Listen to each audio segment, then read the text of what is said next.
नमस्कार प्यारे बच्चों, कक्षा 9 में विषय हिंदी में आपका हार्दिक स्वागत है। हम देखेंगे दूसरा पाठ न्याय मंत्री। लेखक का नाम है सुदर्शन। सुदर्शन जी का मूल वास्तविक नाम बद्रीनाथ शर्मा है। आपका जन्म 1896 में ईस्वी सन में पंजाब राज्य के सियालकोट नामक स्थान में हुआ था। बचपन से ही आपने कहानियाँ लिखना प्रारंभ किया, यानी कहानी के मंझे लेखक माने जाते हैं, कहानीकार मंझे हुए माने जाते हैं। उनकी कहानियाँ भी रोचक होती है, साथ में कहानियाँ कोई ना कोई संदेश भी रहता है। और यह कहानी, हमारी जो कहानी है, उसमें न्याय में निष्पक्षता का संदेश देती है। सुदर्शन जी का जो संग्रह है, साहित्यिक सुप्रसिद्ध कहानी संग्रह है, पुष्पलता, सुप्रभात, परिवर्तन, पनघट, नगीना आदि कहानी संग्रह है। एकमात्र उपन्यास है भागवंती। हमारी इस कहानी में सम्राट अशोक सर्वश्रेष्ठ न्याय मंत्री की खोज में पहुंचते हैं और शिशुपाल से मुलाकात होती है। अपने राज्य को अपराध मुक्त करने के लिए सम्राट अशोक को एक सुयोग्य न्याय मंत्री की आवश्यकता थी। न्याय मंत्री की खोज के लिए उन्होंने एक परदेसी नवयुवक का वेश धारण किया। घूमते घूमते वे ब्राह्मण शिशुपाल के यहाँ पहुँच जाते हैं। शिशुपाल बड़े ही न्याय प्रेमी थे। न्याय किसे कहते हैं यह दिखाने के लिए उन्हें भी अवसर की तलाश थी। सम्राट अशोक ने उसे अवसर देने को चाहा और शिशुपाल ने निष्पक्ष व्यवहार करके अपने को एक सच्चा न्याय मंत्री साबित कर दिया और सम्राट अशोक को मृत्युदंड देने की बात करते हैं।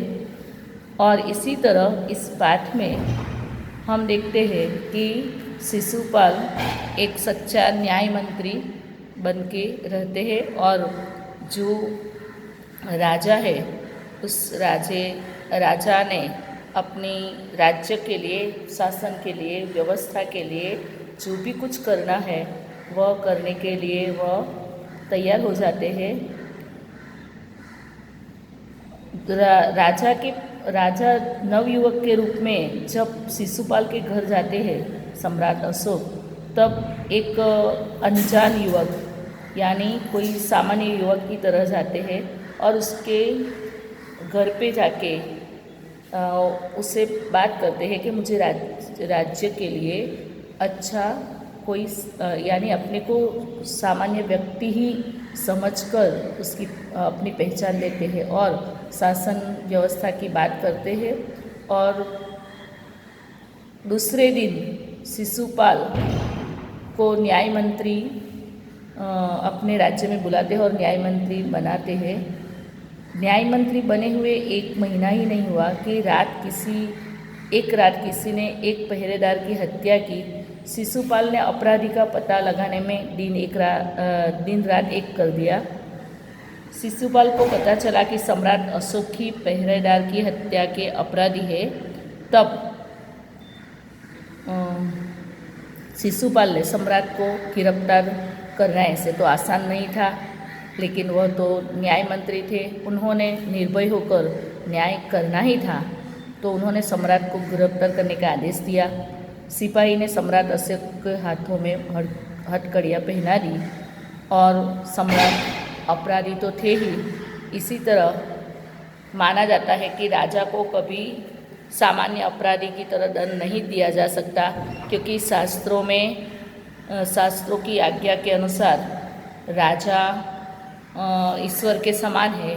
इसलिए उसी वक्त शिशुपाल ने सम्राट की सोने की मूर्ति बनाई और उसे फांसी दी।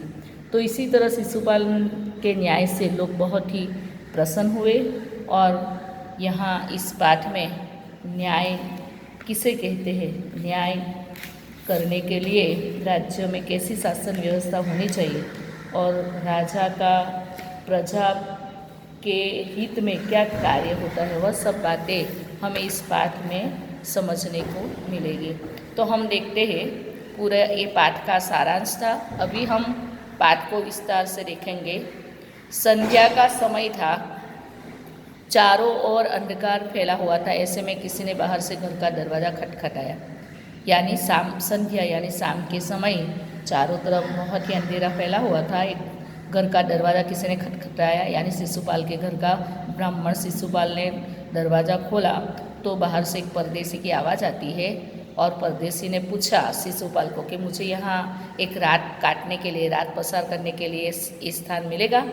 शिशुपाल बहुत ही दयालु था और उसने कहा, नवयुवक को देखा और उस नवयुवक को कहा शिशुपाल कि मेरा तो बहुत बड़ा सौभाग्य है कि आज मेरे घर कोई अतिथि आया। यानी हमारी भारतीय संस्कृति में अतिथि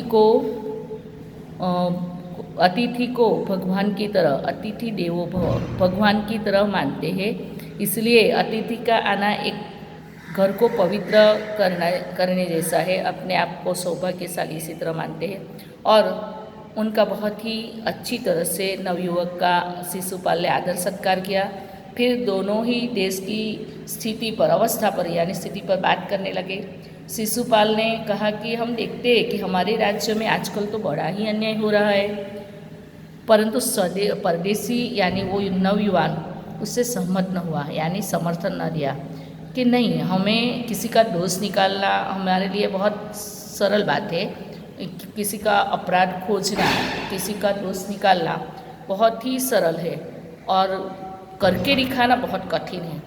शिशुपाल ने कहा कि अवसर मिले तो मैं दिखा दूंगा, कोई मुश्किल काम नहीं है और मैं बता दूंगा अपने राज्य को कि न्याय किसे कहते हैं। मुझे करने में बहुत दिलचस्पी है, मैं करके दिखा सकता हूँ। और अब सामने से जब शिशुपाल ने राजा को, जो सामान्य युवक के रूप में थे, उसको राज्य का अच्छा शासन करने के लिए एक न्याय मंत्री बनने के लिए अपने सामने से इच्छा प्रकट की, तो राजा को बहुत खुशी हुई। राजा ने कहा, आप अवसर चाहते हो? हाँ, अवसर चाहता हूँ। फिर कोई अन्याय नहीं होगा ना? बिल्कुल नहीं, कोई अपराधी दंड से नहीं बचेगा। नहीं, परदेसी ने मुस्कुरा कर कहा, बहुत कठिन काम। जब शिशुपाल ने कहा कि जब हमारे राज्य में मैं एक अवसर चाहता हूँ और कोई अपराधी दंड से न बचेगा, अपराधी जो होगा उसको मैं दंड दूंगा ही, तो परदेसी यानी राजा जो परदेसी के रूप में थे, उन्होंने कहा कि तुम बोलना आसान है, काम बहुत कठिन है।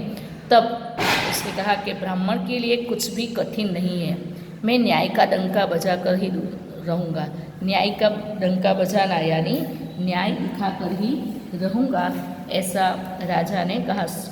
डंका बजाना यानी सुप्रसिद्ध होना, न्याय बताने में मैं सभी जगह प्रसिद्ध हो जाऊँगा, यानी मुझे ये काम करना अच्छा लगता है।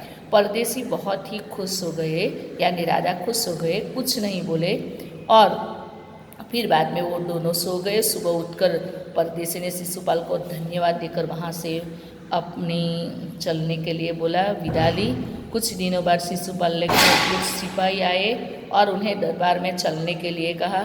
शिशुपाल सहम गए और डर गए कि क्यों ये राजा का सिपाही मुझे बुलाने के लिए, वो डर गए। वे समझ नहीं सके कि सम्राट ने उन्हें क्यों बुलाया है। कहीं उस परदेसी ने तो सम्राट से झूठी सच्ची शिकायत नहीं कर दी। राजा शिशुपाल को लगा कि वो दिन वो जो युवान आया था वो शायद राजा के पास मेरी कोई फरियाद नहीं की। दरबार में पहुंचकर शिशुपाल का कलेजा धड़कने लगा, बहुत डरने लगे और उन्होंने देखा कि परदेसी ही सम्राट अशोक है। तो इसी तरह यहाँ सम्राट अशोक के सामने शिशुपाल ब्राह्मण देवता के रूप में प्रस्तुत होते हैं, जो वहाँ जाते हैं और सम्राट कहते हैं, मैं आपको न्याय का अवसर देना चाहता हूँ, एक मौका देना चाहता हूँ, आप तैयार है? पहले तो शिशुपाल घबराए, फिर बोले, यदि सम्राट की ही इच्छा है तो मैं तैयार हूँ। उन्होंने अपनी तैयारी बता दी कि मैं तैयार ही हूँ और सम्राट बोले ब्राह्मण देवता आपको हमारे राज्य में न्याय मंत्री बनना है। बहुत ठीक, कल से आप न्याय मंत्री हुए, सम्राट ने कहा और अपने हाथ में अंगूठी उतारकर शिशुपाल को पहना दी और वह अशोक सम्राट की राजमुद्रा थी। राजमुद्रा यानी राज्य की निशानी। तो विद्यार्थी मित्रों धन्यवाद। अगले पीरियड में हम अधूरे पाठ को वापस देखेंगे।